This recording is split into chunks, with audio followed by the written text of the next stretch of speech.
responsible in being able to conceive and execute plans to disrupt all life in America. So Schiff wants to bear down. He wants to bore in. He thinks that this woman is going to unload on Trump.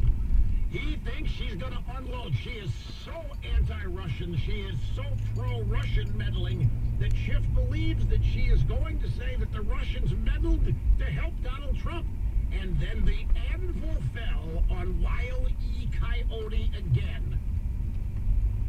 Fiona Hill emphasized that Russia spreads its bet. It did not attempt to help or hurt any one candidate.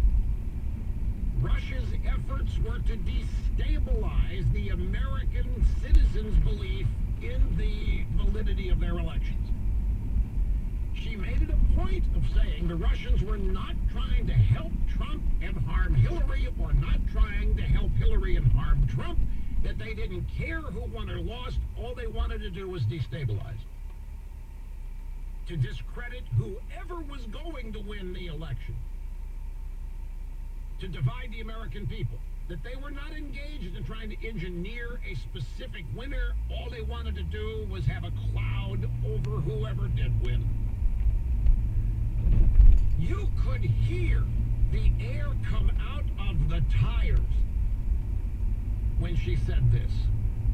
And I fully expect the Republicans on the committee to pick this up, because she made a point, Fiona Hill. I am not a partisan. I think that engaged in partisanship, that is for others, but not for me. I did not do it. I'm sorry, did not do it. Really? You ever heard of the Steele dossier, Ms. Hill? You ever heard of fusion GPS, Ms. Hill? You ever heard of Hillary Clinton hiring the Russians via Steele to prepare a dossier against Trump? What do you mean the Russians were not trying to harm Trump? What do you mean the Democrats were not colluding with the Russians to help? That's exactly what happened. She's doing damage control. She knows they can't make the case that Trump is a Russian agent. She knows they can't make the case that Trump is a traitor. So the best she can do is to say the Russians weren't trying to help anyone. She's running cover for the Democrats. She's running cover for Hillary by claiming that the Russians didn't care who won, that their only objective was to destabilize America.